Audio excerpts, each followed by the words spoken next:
Vamos começar? Vamos iniciar a nossa reunião de oração? Vamos clamar a Deus, orar ao Senhor? Deus, nós te louvamos, Pai, por essa semana que tem caminhado, te louvamos pela sua graça e pela sua misericórdia, te louvamos, Pai, pelo seu amor que é derramado sobre a nossa vida, nos sustenta, Pai, nos fortalece. Te louvamos, Pai, porque o Senhor é nosso refúgio, nossa fortaleza e nosso socorro bem presente em meio às tribulações, Pai. Agradecemos a Ti, Pai, porque podemos descansar na verdade de que o Senhor está conosco, de que o Senhor é um Deus presente, não é um Deus que nos abandonou, que criou, Pai, e de fato jogou a sua criação no meio do universo, mas nós sabemos, Pai, que o Senhor governa, sustenta, o Senhor é um Deus providente, é um Deus poderoso, Pai, que vem cuidando da sua criação e vem conduzindo ela, Pai, conforme lhe apraz. E nós te louvamos, Pai, porque em meio a tudo isso, o Senhor vem até nós, o Senhor nos chama para um relacionamento, o Senhor, Pai, trata o seu povo como seu filho, Pai, cuidando de nós, derramando sua misericórdia dia a dia. E muito obrigado por isso, Pai, porque nós podemos, de fato, reconhecer e ver as grandes bênçãos que o Senhor derrama sobre nós. Por isso te louvamos, te adoramos em nome de Jesus. Amém. Meus irmãos, hoje vamos continuar analisando os personagens bíblicos que tiveram uma relevância na vida de oração, e hoje a gente vai falar sobre Elias, o profeta que tinha uma vigorosa vida de oração, né? E de fato, olhando para a vida do profeta Elias, nós encontramos um empenho forte, vamos colocar assim, uma virilidade, né, quanto à oração, o qual ele via a oração como uma arma de guerra contra os inimigos de Deus, né?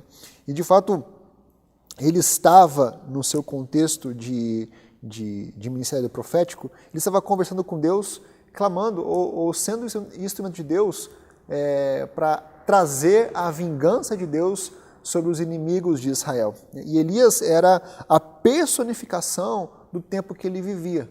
Ou seja, havia ali tempos de vingança, tempos de batalha, tempos de maldade, e Elias, como um profeta do Senhor, trazia essa vingança de Deus, trazia essa batalha de Deus. Vamos ver primeiro o texto de Tiago 5,17, que começa a falar sobre a vida de Elias e seu ministério. Tiago 5,17, deixa meio que marcado, porque nós retornaremos nesse texto.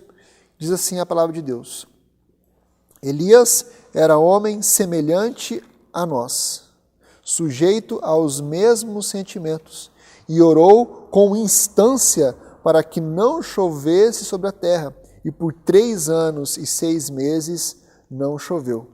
Veja, antes de nós adentrarmos, vamos dizer assim, profundamente sobre a vida de Elias, né, de forma objetiva, perceba que o texto bíblico diz que Elias era homem semelhante a nós. Elias não era um homem extraordinário, não era um homem fora da casinha, não era um homem alienígena. Elias era um ser humano. E por ele ser semelhante a nós, nós podemos ter a certeza de que aquilo que Elias usou, ou da forma com a qual ele foi usado, limitando as suas circunstâncias, óbvio, né? Nós podemos também buscar essa verdade, de ser como Elias. E vamos lá então para primeiro livro dos Reis, no capítulo 17. E vamos olhar a primeira ação de Elias, que nós podemos destacar. 1 Reis, capítulo 17, versículo 1, que diz assim: Então Elias, o tesbita dos moradores de Gileade, disse a Acabe: Tão certo como vive o Senhor, Deus de Israel, perante cuja face estou, nem orvalho, nem chuva haverá nestes anos, segundo a minha palavra. Perceba aqui que Elias está enfrentando o mal personificado na pessoa de Acabe. Lembre-se que Acabe, ele foi um rei mau que casou com... Esqueci o nome dela? Jezabel, ia falar, estava Betseba na minha cabeça. Casou com Jezabel, e Jezabel, meus irmãos, era uma missionária.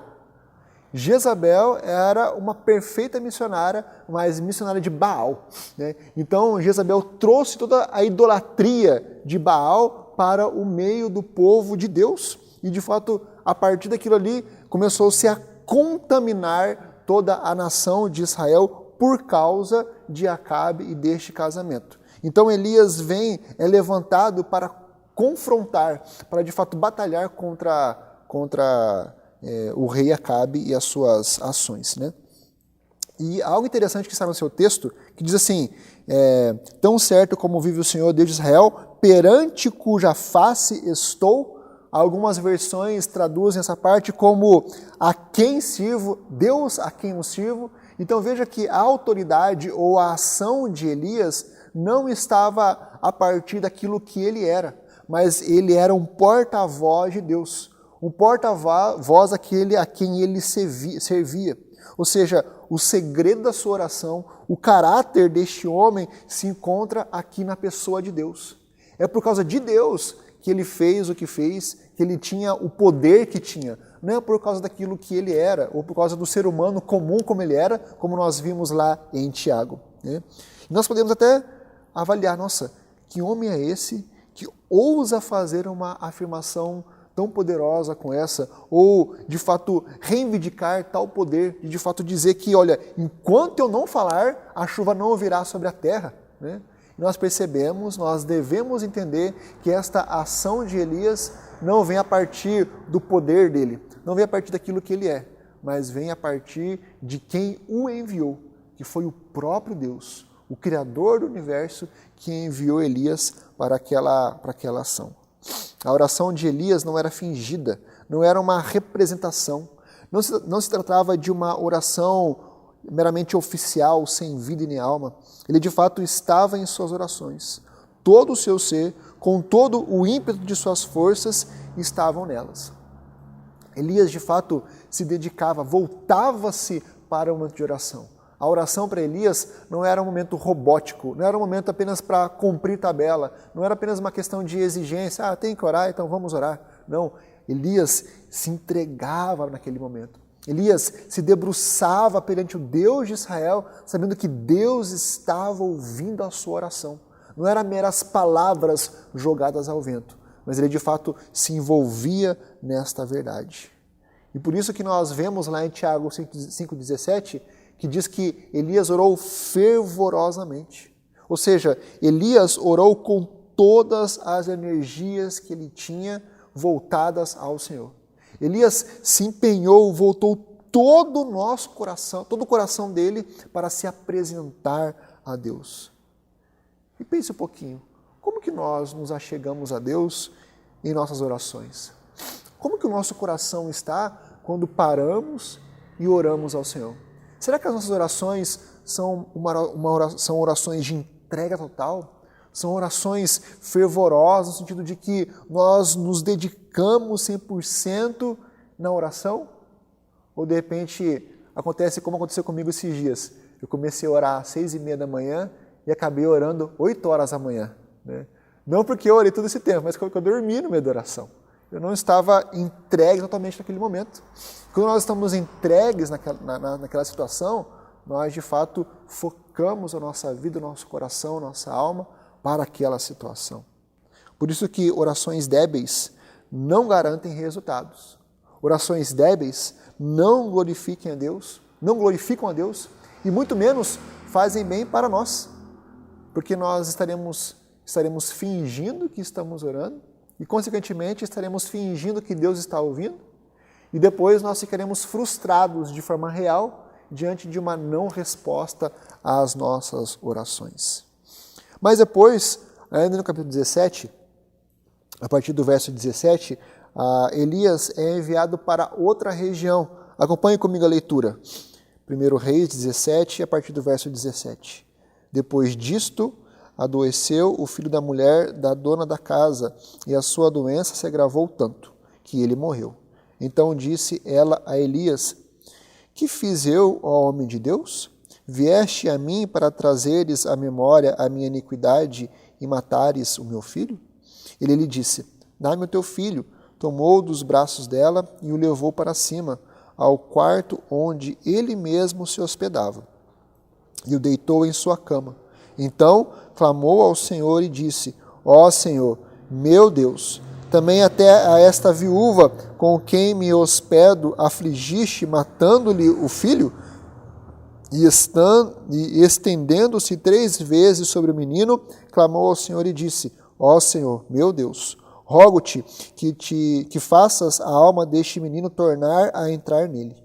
O Senhor atendeu a voz de Elias, e a alma do menino tornou a entrar nele e reviveu.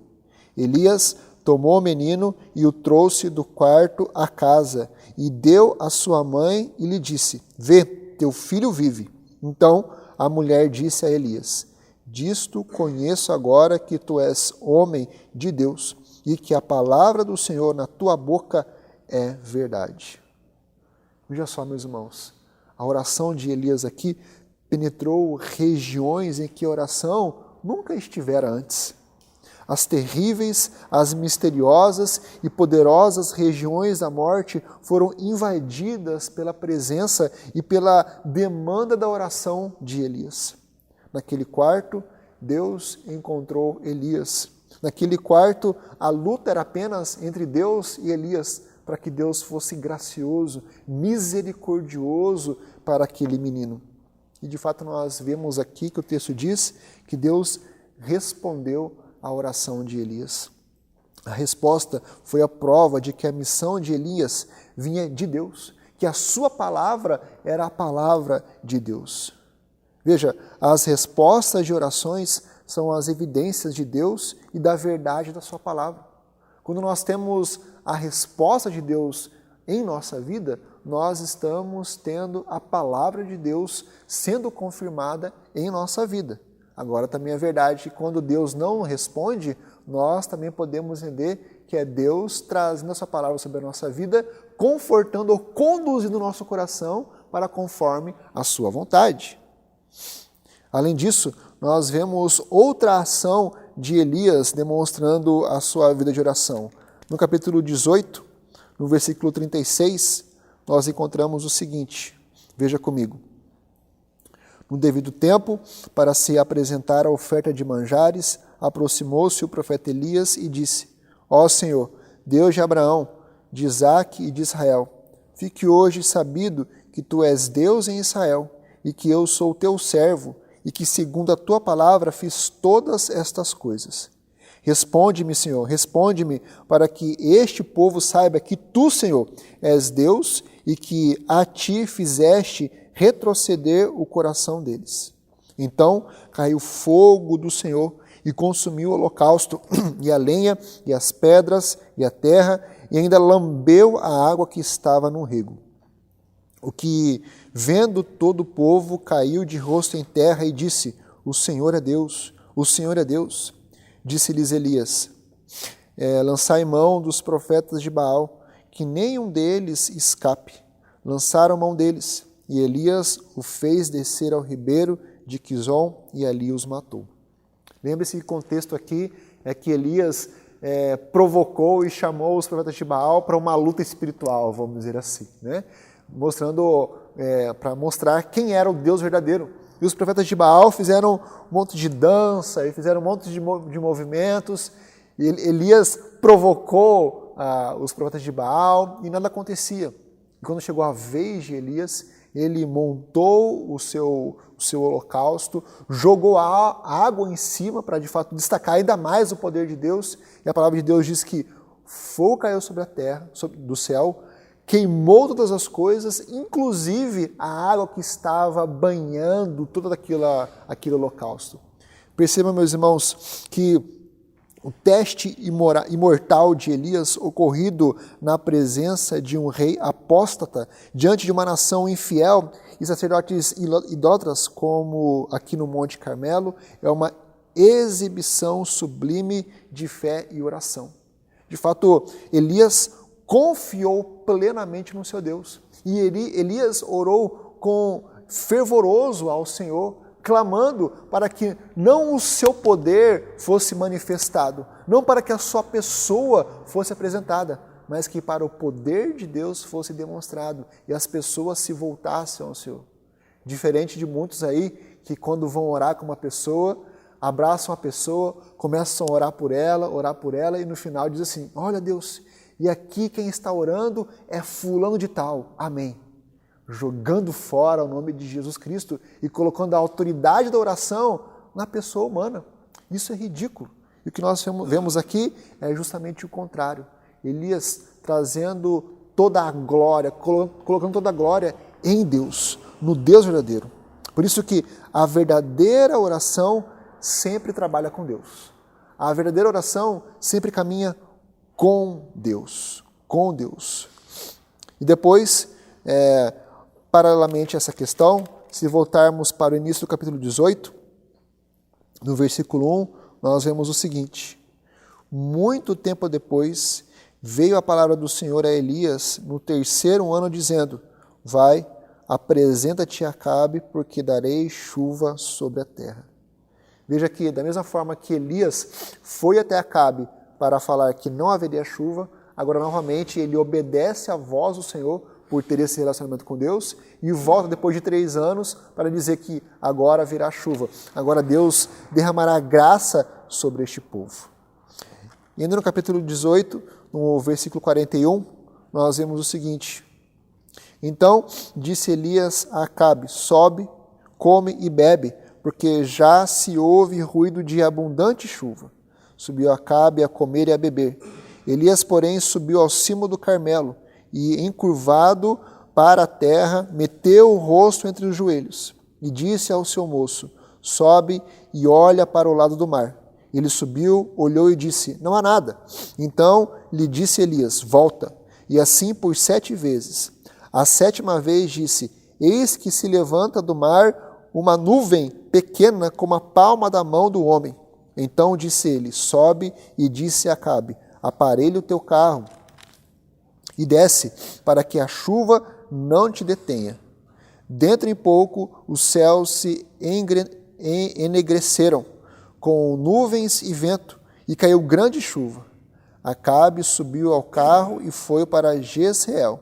A mão do Senhor veio sobre Elias, o qual cingiu os lombos e correu adiante de Acabe, até a entrada de Jezreel. Meus irmãos, a oração leva a promessa a seu gracioso cumprimento. E, de fato, a oração de Elias confirmou a palavra de Deus. Por isso que é preciso oração persistente e perseverante para dar à oração os seus maiores e mais graciosos resultados. É, de fato, com uma oração verdadeira, com uma entrega verdadeira, é que nós alcançaremos a graça de Deus. A oração de Elias fez que toda uma nação se voltasse novamente para Deus. Ordenou o movimento das nuvens e direcionou o cair da chuva naquela nação, sobre aquela nação. Ela trouxe fogo do céu para provar a existência de Deus ou para destruir os inimigos de Deus. As orações são forças onipotentes, universais, dirigidas ao céu, dirigidas a Deus. E por isso nós podemos questionar, podemos avaliar hoje, onde estão as pessoas de oração nos tempos modernos, com uma fé impetuosa, com uma oração de Elias? Onde estão aquelas pessoas que de fato oram verdadeiramente, profundamente, incansavelmente, como Elias orava? Veja, Elias não tocava em nada, ele apenas agia a partir da oração. E Deus estava com ele de forma poderosa, porque ele era poderoso na vida de oração. Reflita, os nossos inimigos, assim como na época de Elias, são mais poderosos do que nós. Se nós olharmos, Acabe tinha um exército inteiro. E Elias tinha quem? Ninguém. Por isso que a única forma de derrotarmos os nossos inimigos, derrotarmos aqueles que se levantam contra o povo de Deus, é através da oração. É através da oração. E nós devemos perguntar, onde estão os Elias dos dias de hoje? Onde estão aqueles que oram profundamente, fervorosamente pelo socorro do Senhor, pela ação do Senhor em favor do seu povo? Elias orou de forma real, verdadeira e intensa. Quanta oração existe hoje que não é uma oração verdadeira, que não é uma oração intensa, que não é uma oração profunda. De fato, nós encontramos o contrário, orações vazias, meras palavras jogadas ao vento. E que nós sejamos crentes, homens e mulheres que se dediquem na oração, numa oração verdadeira, numa oração profunda, numa oração piedosa, numa oração intensa, numa oração real, buscando pelo socorro de Deus, buscando pelo agir de Deus sobre a nossa vida e sobre a nossa igreja. Em nome de Jesus. Amém.